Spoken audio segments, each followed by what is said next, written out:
Hello, this is Igoro, host of the Igoro Show, and you are listening to the Steve and Crypto Show. So keep your ears open and your mouth shut.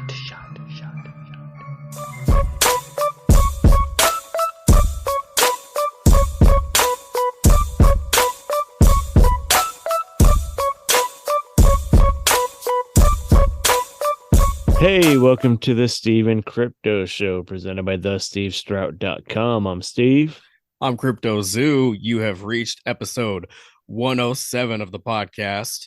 We hope you guys have been listening all along, but if you're just jumping in, we thank you. We appreciate you for giving us a chance. A couple nerds here who just enjoy pop culture. We enjoy horror. We like talking about those kind of things with people that are into the same kind of shit, not in a bad way. But yeah, we just enjoy having like-minded guests here. We like to showcase what they're working on. Maybe they're pushing some merchandise of some sort, be it an album or a movie or a comic book. We want to promote it. So speaking of things like that, speaking of merchandise, I got a place you can go to check out some wonderful merchandise for your third favorite podcast. And that would be Etsy. You can head over to Etsy/shop/Steve and Crypto merch to check out two different t-shirt designs. We have a coffee mug over there that we're going to keep saying will make your coffee 100 times better. Don't hold us to it. We're going to keep saying it. Don't hold us to it. Eventually they'll believe it. There's a magnet over there for your fridge that looks really nice. And if you want some stickers, you can hit us up for those directly. You can find us at the Steve Strout, at CryptoZoo88 on all of the platforms, Facebook, Instagram. Not Facebook. You're not going to find me on Facebook at the moment because I've been fighting all fucking week with getting my account back because I got hacked and they stole my account and changed my name and changed my photo, and it's just been pissing me off, and it's even delayed getting this episode out. I was hoping to get it out a few days sooner, but we're here. I'm still battling Facebook, but I got you guys, like you said, on Instagram at the Steve Strout, and of course same thing on Twitter. Yes. Currently, you can just contact Steve on Twitter and the Instagram. Facebook has just wiped him clean. Facebook fucked me. There's still the group, though, that Crypto is holding down for now. Yeah. Feel free to send a message my way or send a message to the Steve and Crypto Show group on Facebook, and I will make sure that I see it, and we'll get back to you as soon as we can.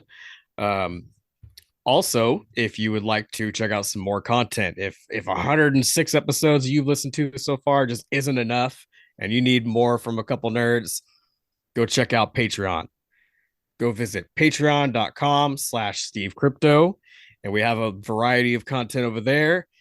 You can also buy us a coffee, and by buy us a coffee, I mean it's more of like a tipping service in a way.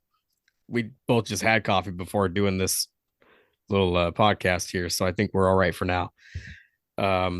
We stay caffeinated, but we appreciate your metaphorical coffee. The tips help. Yes. And they basically go towards improving the whole show. I can't say it improves the content. That's on us. But it improves the gear itself that we use for the content. It goes towards merch. It goes towards promotion, everything involved in the show. So if you head over to buymeacoffee.com/Steve Crypto, you can get more information on that and get started. I think that about covers everything. I think that covers it. Just be sure to subscribe to the show wherever you listen at. Apple, Spotify, Stitcher. Leave us a rating and review and all that good stuff. And also, for the time being, fuck Facebook. Yeah, I'm real salty about that situation. hopefully, I'm hoping, because we have so many followers in the group and the group is attached to my profile, I'm hoping that if I lose my profile, I don't lose the access to the group. Let's hope not. Let's fucking hope not. So if there's anybody out there that's got like super skills or like connections with Facebook, hit me up. Just not on Facebook. I mean, crypto should still be safe on Facebook if you know him on there. Yeah, it's accessible. And yeah, so since you got all the info how to support us, we would like you to go support our friends over at Fairflix. It is a streaming service available on your Roku device. Did I just say available? Available on the Roku device, and they feature tons of indie horror, some classic horror, and a lot of great horror hosted shows, including After Hours Cinema, which are our good friends Lee Turner and his crew, who always show us lots of love on their show. So we got to give it back. We mentioned that we were going to take a couple weeks off between each episode rather than weekly for a little while. We went a little longer this time. Like I just bitched about why. Now y'all know. But we are back, and we have some cool stuff happening this time. We have Jack from Stapled Spine Fanzine is back with another one of his awesome segments. Hopefully you guys have been picking up issues of Stapled Spine. I know in issue 17, I got a little article in there, and I might have another one coming up soon too. So stay tuned, stapledspine.com. That, and we also have our good friend, show regular, great author, TJ Trenchel is back. You can get all his stuff at tjtrenchel.net.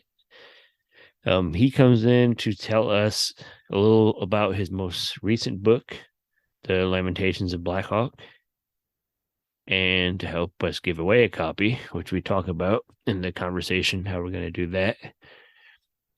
Basically, share this episode, tag us, make sure we see it, or share it, tag us, follow TJ, and you'll be entered to win the book. We'll pick a winner in a few weeks, whatever. But it's a great book. I got a copy signed by TJ, waiting to send out to you guys. We planned on doing it a couple months ago, but we had some technical issues. There's always technical issues. So people need to buy us more coffee so we could alleviate all the tech issues. So yeah, we got Jack from Stapled Spine and TJ Trenchel. So yep. Yes, we do. And like Steve said, follow both of them if you can. For sure. Yeah, they're both great guys. TJ especially, I gotta say, he's probably close to hitting the 5-timers club for being on our show, right? He's been here at least like 3 times now. I think this might be 3 or 4. Yeah, 3 or 4, something like that. Once he hits the 5-timers club, we gotta like buy him something. We gotta. This is gonna be a surprise. This is gonna be the 4th or 5th month of the Stapled Spine segment too. So both of them are like our two go-to guys. Yeah, go back and listen to some of the older episodes and you'll find more Stapled Spine segments. And it's a great way to discover new books. You know, like if you're just sitting around like thinking that you need something new to read, I mean, he has some great suggestions. Yep. TJ got some good books for you to read, and Stapled Spine will recommend some. Yep. Mostly comics. He's big into horror comics. So why don't we just get into those two segments? We'll just we'll piggyback and we'll run the Stapled Spine, and then we'll follow it right up with the TJ Trenchel chat. And then we will come back and say our goodbyes for episode 107 and have trivia. Can't forget that. We'll be right back. I'm Mr. Lobo of Cinema Insomnia, and you're listening to the Steve and Crypto Show. Or are you? Hey there, everybody. My name's Cortland. And I'm Brandon. And this is the Up All Night Horror Anthology Podcast, where we cover every horror anthology show that we can get our hands on. We've already reviewed all of Are You Afraid of the Dark? We've set our sights on Goosebumps next. Do you love to laugh at amazing 90s Canadian horror shows? Then we've got the perfect podcast for you. So join us every Tuesday for new episodes to keep you up all night.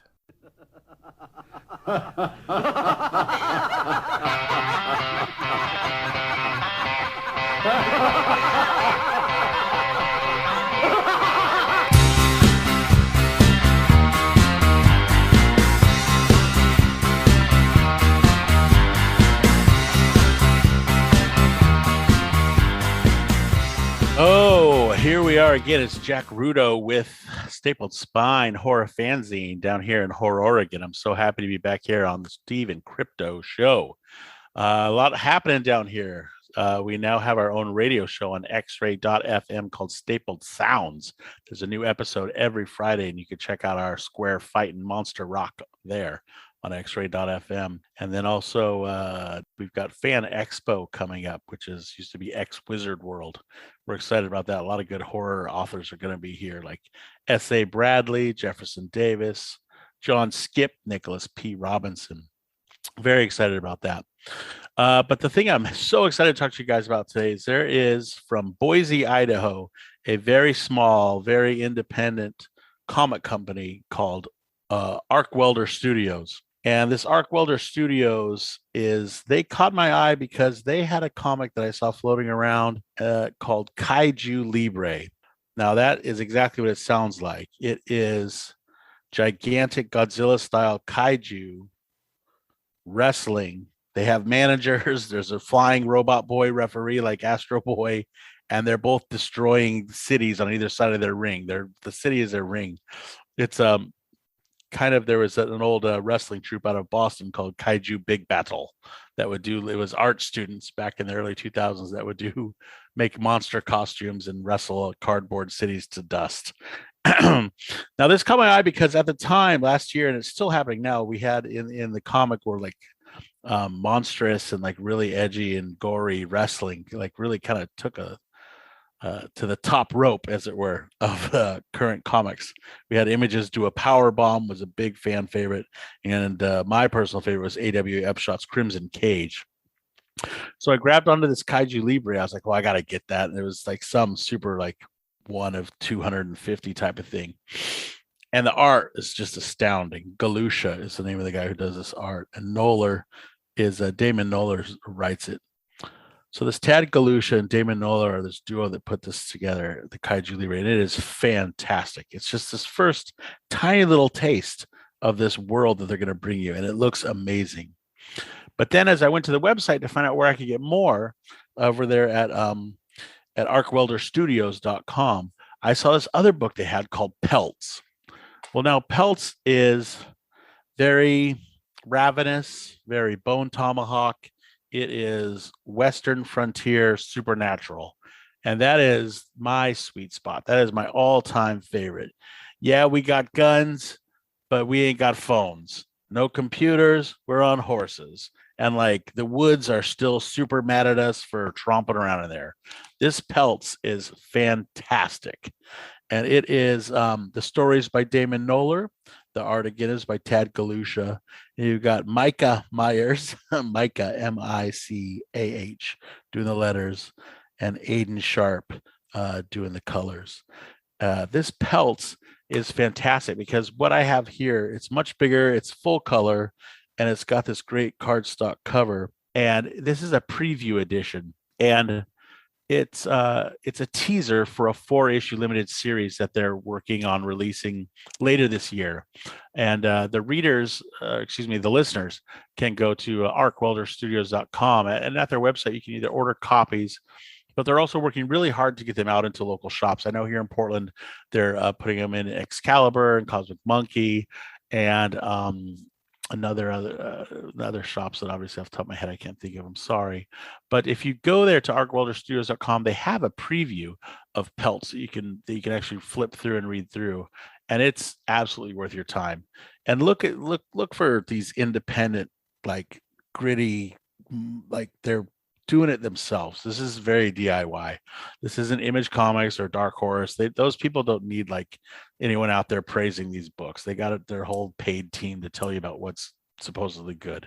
These guys are doing it on their own, and it is fantastic. I cannot recommend it highly enough, and I'm so thankful for Steve and his show to give me this platform to talk about something like this. And I hope you guys give it a try. ArcWelderStudio.com.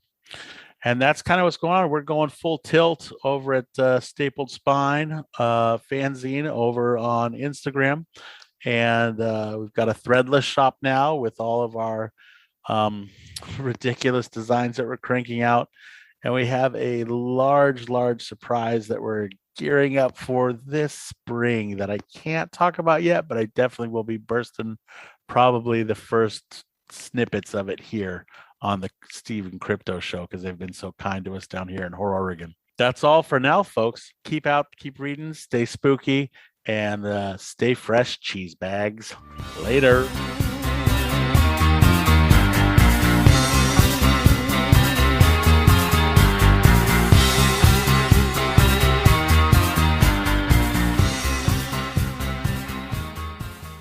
Hi, this is Darcy the Mail Girl from The Last Drive-In, and you are listening to the Steve and Crypto Show. Hey guys, what is happening? We are on the Steve and Crypto Show, and we have back one of our good old buddies. I think last time I made a joke that if he keeps coming back, we're gonna have to start paying him or something. Somebody should. Hopefully he don't hold us. Hopefully he don't hold us to that, because we're poor. And anyways, last time he came by to chat, he had just put out an article in Fangoria magazine about Exorcist 3, which was really cool, and you got good feedback on that last time we chatted. You told me people were into it, digging it. Yeah, it was a lot of fun. Has there been any word from them wanting you to come back and write anything else, or have you pitched anything? I haven't heard from them recently, but they sent me a really nice Christmas card, which was pretty cool. I didn't expect that. It was like a contributor's Christmas card. It was a mock-up cover of like the Silent Night, Deadly Night poster, but it was just Fangoria season greetings. So that was pretty cool. So I'm in. Did it have like a $5 bill in it, like grandma sent it or something? No, it was just the card. But that's okay. It's nice to be, recognized and things like that. So I'm still in the loop, and hopefully something else comes around, especially because I did write that article concerning The Exorcist, and coming up in December is the 50th anniversary of the original Exorcist film release. So I anticipate they have some things in the works, and I will work my way into that if I can. Yeah, that'll be good. And honestly, it's just cool, like you say, to be recognized and to actually have an article pop up in one of those magazines, a publication that's been like part of all of our lives since as far as we can remember. Right? Yeah, I mean, if you're a horror fan, you can't help but know about Fangoria. Yep, and it's a lot of fun for me because the new crop of people in charge really pushed that Fangoria 79, like the year that it started. Yep. And my birthday was October Halloween 79. So there's some interconnection there that I just really love. And they can't, no matter what happens, they can't take it away from me. It's already done. It's there. It's like I did that. Published. Yep. I've always been jealous of people with Halloween birthdays. My mom should have just waited a couple more months and I would have. Yeah, that's cool, man. And then right after that, or not long after that, you released the Lamentations of Black Hawk. Yeah. How is that? How's that selling, or what kind of feedback are you getting on that one? I did, for the first time, I really pushed pre-sales on that so that I could, because I'm self-publishing that. And so I really pushed the pre-sales so that I could fund it getting done. And I not only met the goal I needed for the production of it, but enough over to pay for a year of my website that I sell it on. So that initial response was fantastic, and really made me feel good about it, as people actually want to keep following this story and all of that going on. For people who don't know or who are interested, it's essentially a third part of a cycle, Blackhawk cycle, that started with my first book, Cry Down Dark, and then Tell No Man, the second book. And so this book, The Lamentations of Blackhawk, features the main character, Peter Toombs from Cry Down Dark, and the main character, Maddie Smith from Tell No Man, having a joint adventure, as it were. It doesn't end well for some people, but I'm not going to say who. I'm partway through, about a third of the way into the book, and it took me a minute to distinguish that they I didn't know about Maddie because I hadn't read Tell No Man yet. I read Cry Down Dark, so I knew about Toombs. I know about Maddie, and I was trying to figure out how she was connected, and I was like, oh yeah, they're in the same freaking town. But yep. It's got like a little possession thing going on. Yeah, Tell No Man is about Mormon exorcists. Okay. And so Lamentations is, there's still fallout from that. Yeah. Like she's mostly okay, but she has 2 young sons.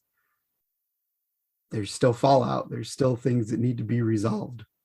So I'm curious to dig back into that and see how her and Peter's adventure together, how it kind of plays out.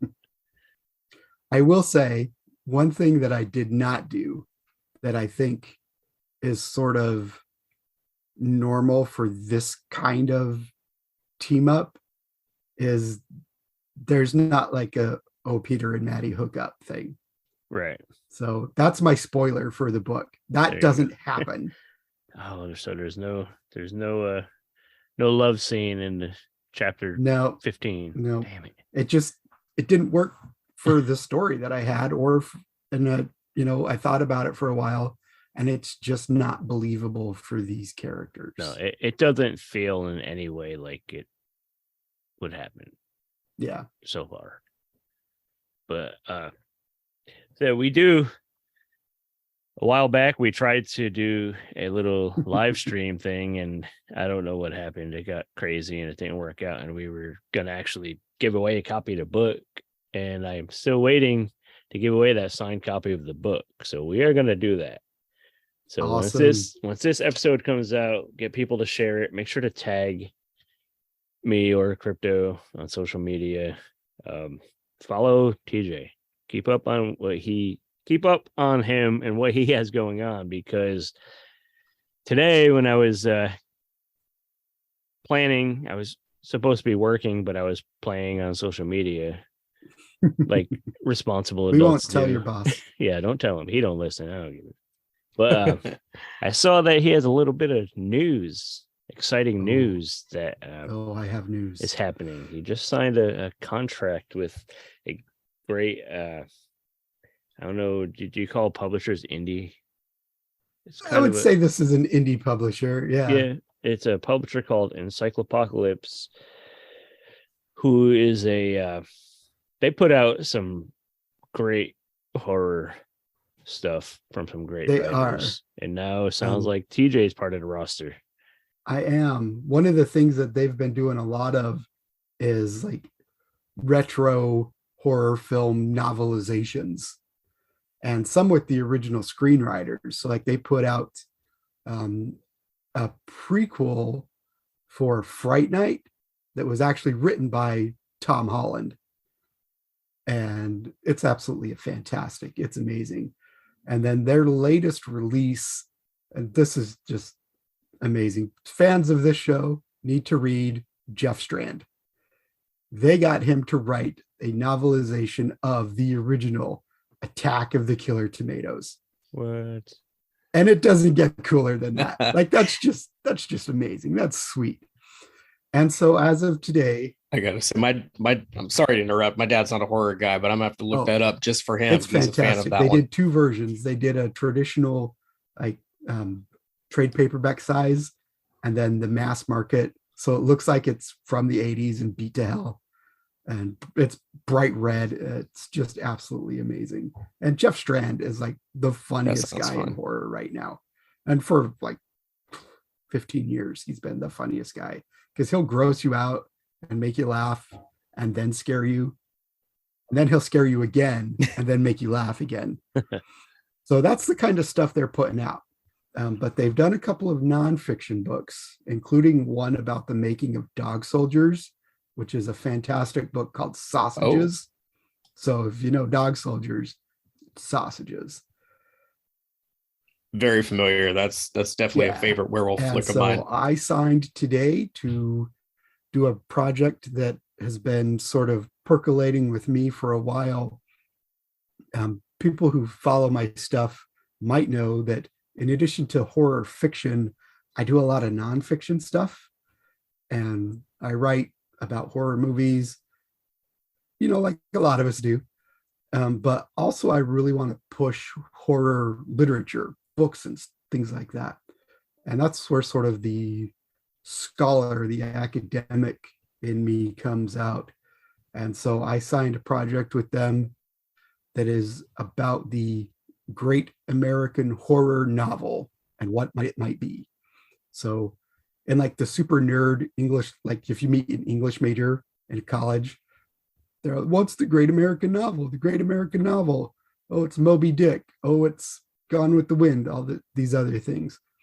And so I take that central premise and apply it to horror novels because why not? Right. And so it has those same kind of qualifications, but then of course it has to be a horror novel.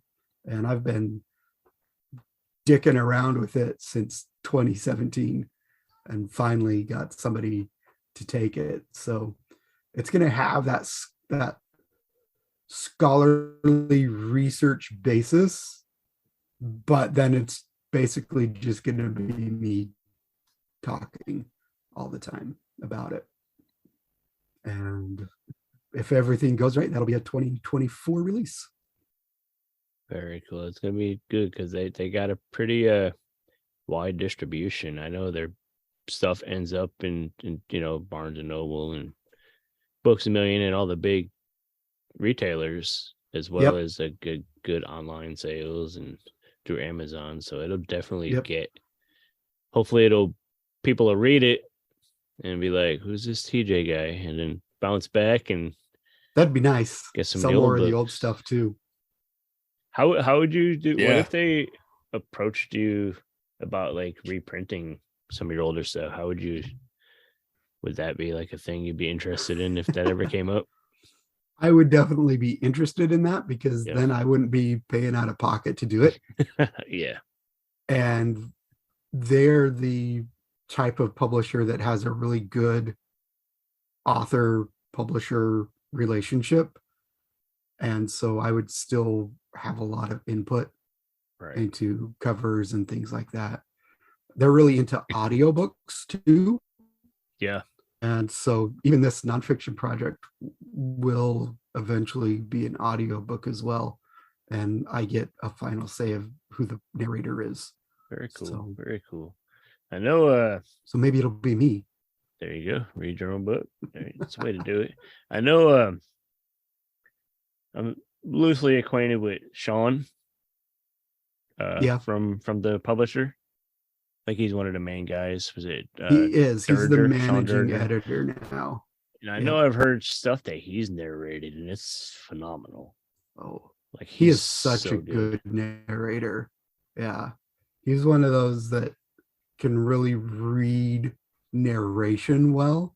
Yeah, like a lot of people can read dialogue well, but it takes somebody like really on the ball to get narration read where it still feels active, where it's like, oh my God, something is actually happening.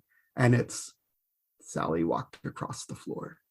Yeah. And no, he has a whole energy he puts into it, and like character, you could distinguish easily because he brings character and everything into it. And it's so he's good. He's one I would love to hear. I'd love to hear him. I'd love to hear him narrate Cry Down Dark, to be honest, because I think that would be. Yeah. Who knows? Maybe someday. Cry Down Dark does exist in an audio format already, but it's not exactly a hot seller. Does it? Is it available on It does. Yeah, it is. How did I not find that? I Hmm. don't know. And Weird. it's a short book, so it's like 3 hours. Yeah, So yeah. like if I were going to drive from where I live to Seattle, it would end just in time for me to hit Seattle traffic. Be like a good podcast episode. Yeah. Yeah. Yep. No, 'cause I mean, That's the only one I've done in audio. So I'm I a just really haven't- slow reader. Yeah. Like, because I find myself, I'll read a chapter and be like, wait, hold on. What happened? And I'll go back and read it again. I needed to really register. I usually have so many other million things going on in my brain. But that book, I retained it fast and I blew through it in like 4 hours. And I was like, damn, that's a good book. I appreciate that. But right that's now I also have- one of the reasons that I and a lot of other people are really bringing back horror novellas, these shorter length single things that you could sit down, like I have an afternoon off, I'm going to read an entire book, and you could do it because they're 100 pages, they're 150 pages, and I'm just going to sit and read this book. Yeah, I grew up reading Goosebump books, and that's exactly what they were. It was probably around, 100 pages or so, maybe even a little bit less than that. And yeah, I could finish those in like a day, maybe day and a half or something. Yep. But anytime you get a new Stephen King and it's 500 pages, they're good, but it's a chore. You have to dedicate time, and people don't have time. Like even people who love to read and read consistently still like short books, as long as they're done well, right? It still has to be a good story. But if you read one of these 600-page novels and then just like, I need a breather, but you don't want to pick up another 400-page book of short stories, because then you got to pick, and maybe you'll read one and it takes 20 minutes, but you wanted 4 hours or 3 hours. Instead, like, get a novella. That's what they're for. And so that format is really coming back. If I could find a half hour to an hour a day to sit down and read, I'd be happy. Like right now, I probably have like six books going at once. So it takes me forever to get through them, but I take it in like I'm watching episodes of my favorite TV show or something. Yeah. Like I'll take it in chunks. And that's part of the problem is people aren't afraid to multitask while they're watching a show. Yep. Right? You could play on your phone while you watch your new show that you're binging. You can, do your dishes, make your dinner. You can't do that when you're holding a book. Nope. So audiobooks are great for that. Yeah. But not everybody still even has that access to audiobooks, and they're kind of expensive sometimes. Yeah, it took me Libraries a while. are great for that, but there's still the access issues. People need to go to the library more. Use your library. Take advantage of your Yes. local library. There's so much there. Even if you don't want to read a book, they have movies and music and everything. Yeah. I was so happy when our local, well, not our local Port Townsend library, but Hadlock, Chimacum area, which isn't too far away. They started carrying CDs years ago. And, it was a nice way to, like when you're a kid, a nice way to just try something different. There were a lot of albums there that I probably wouldn't have bought just, on the fly like that. But I'll rent them and give them a shot. Yep, libraries are fantastic. I'm there probably at least twice a week with my son, especially because he's like, I need something new. I just finished whatever I'm doing. So yeah, just that's great. following you guys on social media. He seems like he's following the footsteps. Yes. He's not necessarily into horror. Like, he likes the idea of scary things, but he's not ready for scary things. Within the last couple weeks, my wife and I, we had him on the couch. We were sitting down. It's like, Dad gets to pick what we're watching today. And we started watching Raiders of the Lost Ark. he made it to the There you credits. Like we were back in college, and the CIA guys are like, "Hey, we have this assignment for you," and he was out. Like, that's all I can handle. Like, okay. And when I was 9, like I'd seen Temple of Doom in the theater and all that. It's like, and my wife just has to remind me, the level of what your parents said was appropriate versus what I say is appropriate is very different. Okay, that's fine. Yeah, things have changed a lot. I remember like suggesting the Dark Crystal movie for my friend's kid who was a couple years old, and I thought, it's a Jim Henson movie. I watched it growing up. It's fine. It's puppets. It's fine. And then like you're seeing these characters that are like deteriorating, and their flesh is coming off and all that. I'm like, oh, okay. I forgot about that part. Sorry. Or even just the voices of the Skeksis. Yeah, it's a little spookier, and it don't move as fast as a lot of like the other. Watch like a Muppet movie. It's just fast, funny, fast, and that keeps their attention more. Yeah, that's another. He loves problem. the Muppets. He loves the Muppets, so we're good. The Muppets are classic, but yeah, that's great. That's one thing is attention span of younger people.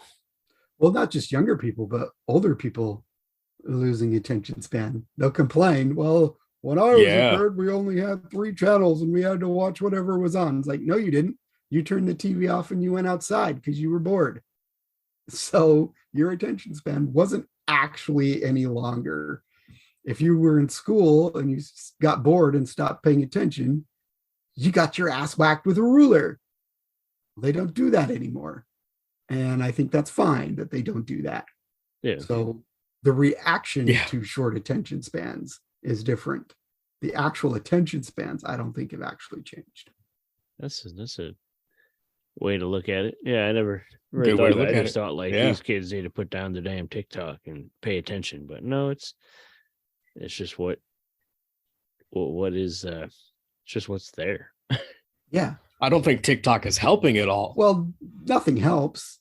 I mean, we lost how many hours? I don't know what your access was, but how many hours did you sit in front of MTV and watch 3-minute music videos and then an hour had gone by? Yeah. It's the same thing. It's a different platform with different people, but the idea is the same. If you can hook somebody on a format. And now instead of like 3-4 minutes, it's like 15 seconds on, for a video, like a story or something like that. Because you trigger those dopamine sensors in the brain for however long it is. And then we all want that again. We want that feeling again. And so that's how you end up spending an hour or 2 hours watching 3-minute long videos. So catch people with a story, and they're like, okay, I get that rush out of every 2 or 3 pages, and now I'm going to read the whole thing. So. That's a good story. Yeah, that's what it needs to grab you right away. You can't just kind of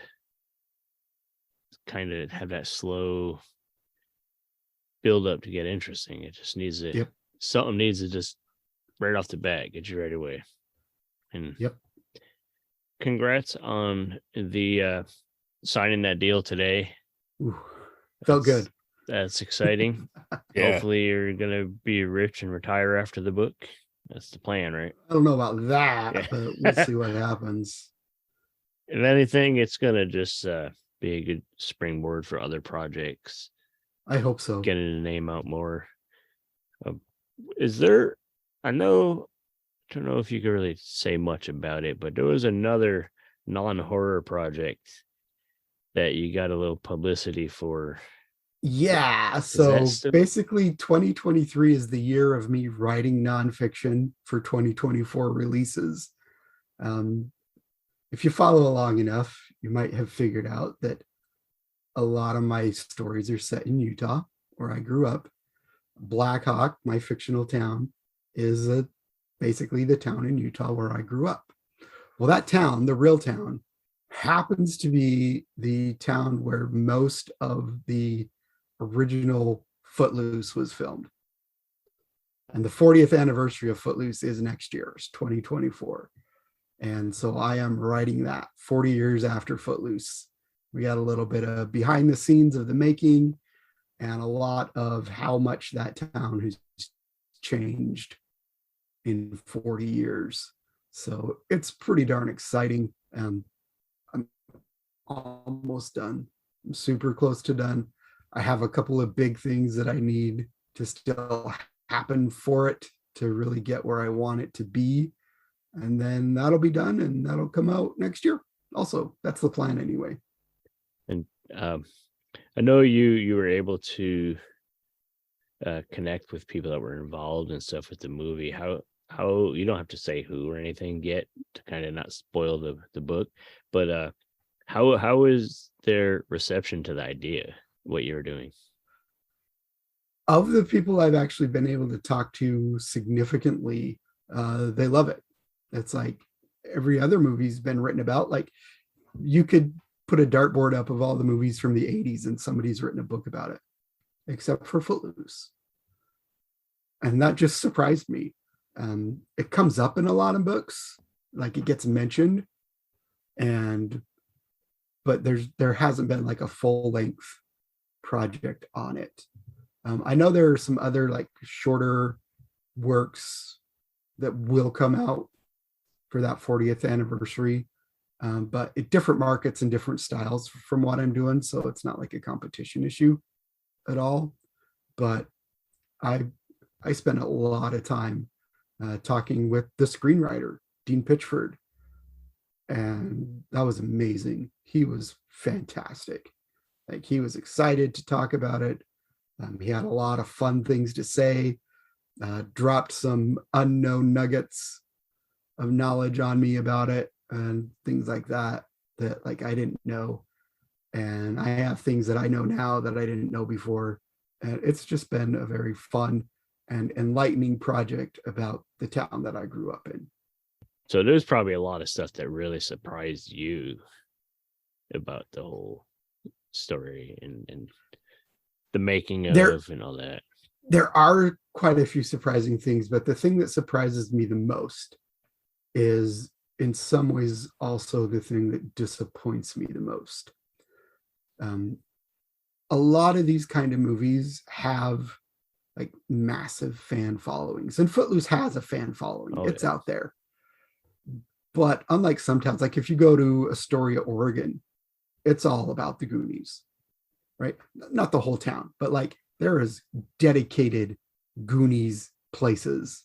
Not just the house that finally somebody who's actually a fan just bought, but there's a film museum there that they talk about other movies filmed in Oregon, but it is the Goonies, right? It's the jail where they filmed the first jail scene, stuff like that.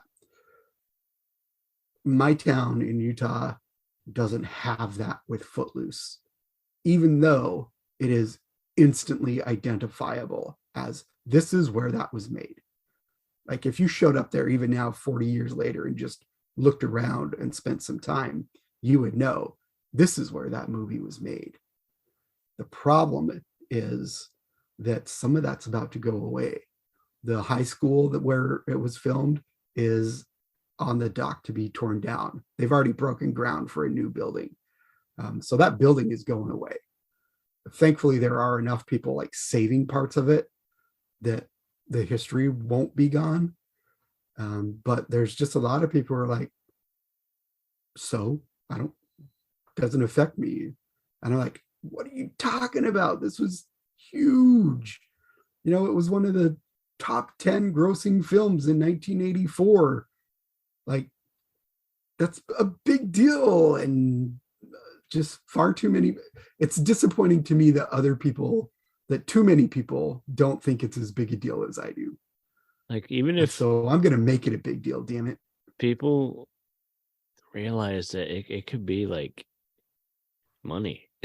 It could be like money making thing, like our town. It could be a destination kind of thing. People come to our town because An Officer and a Gentleman, a lot of it was filmed here, and people come here to Port Townsend to stay in the hotel where, you know, what's her name offed herself, or to go up to the fort and and check out, the old bunkers and the old officers' quarters and stuff, just to see, like, this is a award-winning movie.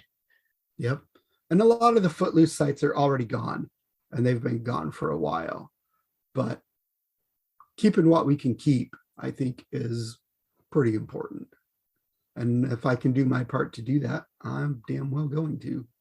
Well, maybe somebody will read the book and then take over a piece of property that's recognizable and make their own little museum. That'd be nice. Kind of cool. That would be cool. Because I found things from the movie that were just kind of socked away. Yeah. That it's like, oh yeah, we were going to give these away.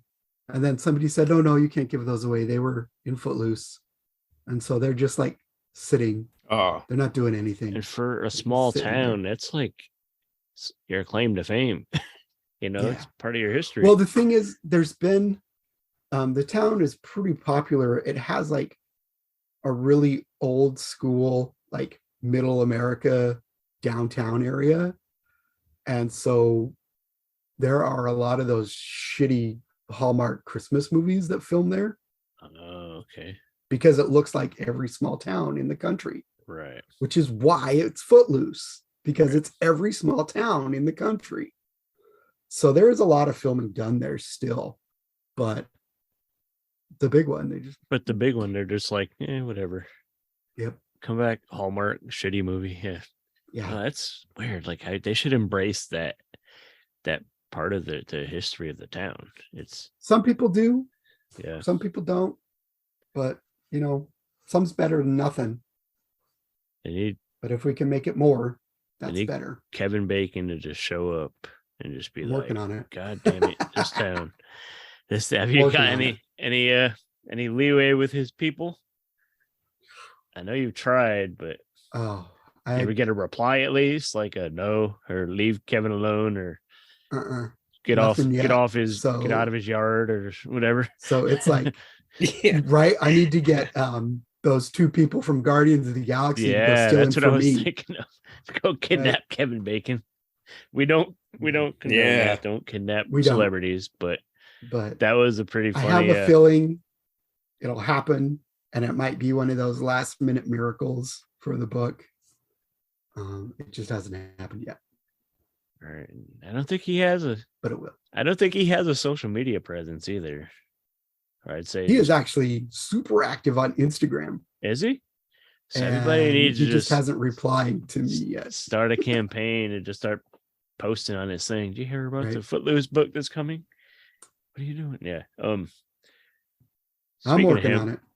Well, a little while back, there was people making comments about him being a good Freddy Krueger. What do you think about that? Since horror is our thing to talk about here, what do you think? Circle back. I think that would be interesting. I think of all the major franchises, Nightmare on Elm Street's probably the one that I would be the most okay with dying. Because here's the thing about Freddy, and this is going to piss some people off, and that's okay. Yes, he died by vigilante justice, technically murdered, but all of the evidence was there that Freddy was a fucking child molester and murderer. Yeah. He's not a hero. Yeah. He is. And so like Freddy hero worship really creeps me out. Right. Jason's just a mama's boy who's defending his territory. Yeah. Right? That's fine. Like I don't condone killing people over. Yeah. But if we're gonna have that argument, Freddy is the bad guy. He's a villain. Yeah. You're not supposed to really like him. But I think they put so much into giving him a personality that it kind of like confused people, it threw people off. But I don't know. I think Kevin Bacon could be a good Freddy Krueger. He would be. And like I want to see a good story with it. I don't want to see that remake again. No. Like I think they got a good actor for that. Yeah. But the script just dropped the ball in a massive way. So there's that, but they did definitely make him unlikable. Like they, you know what I mean? Well, that was part of the problem, is they simultaneously made him more unlikable, but then also tried to get us to sympathize with him. Yeah. Right. Like not laugh. No, just but feel have bad, sympathy like he's for him. misunderstood It's or like, something. no. Yeah, no, that's not. He was just a sick fuck that got what he Right. should have got, and he shouldn't have been bugging them families afterwards. Yeah. But So if it happens, you know, Kevin Bacon, once you connect with him for this book and you get to be good friends with him, and then down the road, he could hire you to write his biography called Kevin Bacon from Footloose to Freddy. And that could be the well, it tagline would for be it. from Friday the 13th to Footloose to Freddy. True. Or True, even but I think Animal Footloose to House. Freddy would probably. I It said has a some better more ring to it. catchier, got a better ring Yeah. to it. actual starring roles. Yeah. Yeah. From Footloose to Freddy, the Kevin Bacon story. Well, you know, if that actually happens, the headlines on all the first makeup tests are going to be fried bacon. Yep. That's good. I think on that note, plug your social media and website and stuff. Absolutely. You can catch me, TJ Trenchel, on the web at www.tjtrenchel, TRANCHELL.net. Catch up on various events that I'm doing. And of course, you can buy my books right from there. And I will not only write my name in them, but I will write your name on it. On the various socials, I'm still following the eventual death of Twitter. So I'm still there at TJ_Tranchel. I'm on Instagram too, but I can't remember my name. Some variation of TJ Tranchel. Like nobody's bothered to impersonate me yet. So I'm pretty easy to find. It's coming. I'm saying 2025 it'll start. That's the year after these next couple books comes out, and then I'm like, yeah, that's Kevin Bacon's buddy. We got to impersonate him. And then you have to come up with a cool nickname for the fans, like I don't know if you already have yet. I don't. No. Do I have fans? I'm a fan. Yeah, we're fans. Well, what do you want it to be? Those are always the best. Fan-made names. What do you call it? Like I left my Halloween Twitter name, which is Trenchylvania. I like it. You could be the Transylvanians. Yeah, that works for me. The Transylvanians. That's a good one. That sounds kind of cool. I dig it. So all the Transylvanians out there, get on his social media, go to his website, get the books, follow him so you can keep up on the latest on all the new stuff. Keep an eye on Fangoria. Hopefully he gets back in there soon. We'll see. And I'm pretty sure TJ will be back on the show very soon. And stay tuned. We're going to give away the book. Woo! When you hear this episode, share it and tag any of us. Tag Everybody. TJ. Yeah. Tag us all. Follow TJ. And make sure we know that you shared the episode, and you will be entered in a drawing to get the book. And he already has written his name in it. Yes, I have. And if you find me in public, I'll write your name in it. He'll write your name in it. He might even write his name again. Maybe. Have it twice. Secret double signature. Double. Oh, that's an investment. But anyways, TJ, thanks for hanging out. I know you got to get back to Thank you. Thank you so family much. stuff. Yep.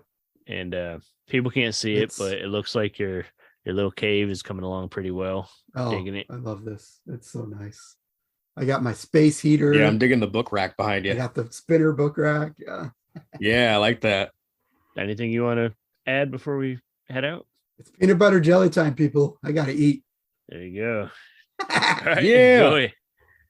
Hey, horror and pop culture fans. This is actress Elise Costin from Interfere 2 and After Hours Cinema, and you are listening to The Steve and Crypto Show. All right, we are back. It's always good to hear from Stapled Spine. Make sure you go check them out. Of course, TJ is one of our favorites, tjtranchel.net. I'm going to have links to both of their stuff in the show notes. So be sure to check them out. Grab some books, grab some of the zines, and let's get to some fresh trivia that Crypto Zoo has waiting for us. Okay, so I got a question for you, Steve. For me or for you? For you. I have a question for you real quick before I get into the trivia. We've talked about them quite a few times on here, but I want to at least have a jump in point for anybody who hasn't been listening to every episode. Are you a fan of the Terrifier movies? Me? Never heard of them. No, I'm just kidding. I love those movies. Yeah, they're pretty fun. They're slowly growing into like, iconic, basically. Like Art the Clown has become a new horror icon. I put him up there with Sam from Trick or Treat, and trying to think of like newer characters, like newer horror icons. He's one of them. I feel like if Terrifier 3 happens and it is as good or better than first two, it's legit. He's on his way to upper terror. He's not Freddy, Jason, Michael Myers yet, but he's those are like the A-listers. He becomes a B-lister. Yeah. He's a high C-lister. If there's a second tier of horror icons, he's in it. I think second tier is I'm not even gonna go there. I have my thoughts, but I don't want to be a debate and piss people off. Right. Anyway, let me get to the trivia. What I was going to say is that I would consider Terrifier to be a favorite of mine, favorite horror film of mine in the last couple of years. The Terrifier films, 1 and 2, put them together, whatever. So, speaking of favorites, one of our favorite wrestlers, if you don't mind me speaking for you, I'd say one of our favorite wrestlers is featured in Terrifier 2. So for listeners at home, name that wrestler. Just send us a message, CryptoZoo88, the Steve Strout. Send us a message in the Facebook group. Contact us however you like, and let us know. Episode 107, Terrifier 2, featured blank. That one's easy. Yeah. If you're a podcast listener, you probably know this guy and you've probably heard him talk about it. And yeah. But to be fair, lots of wrestlers have been on podcasts. Lots of wrestlers have their own podcasts. This one has his own, and it's a very popular one. And he also has a band, a really good band too. Oh man, now you're really narrowing it down. Yeah. Look at that. But so yeah. Who's your favorite Muppet? Before we close it out here, got to remind you guys to message one of us with the answer to the trivia, and we'll send you some stuff and put your name on the list. Just don't send a message to Steve's Facebook page.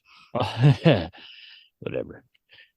Anyways, also, if you are listening to this before Super Bowl Sunday is the deadline to get your nomination suggestion in for the Rondo Awards. So don't forget about your third favorite podcast and anything else you think that either one of us might be worthy of being nominated for.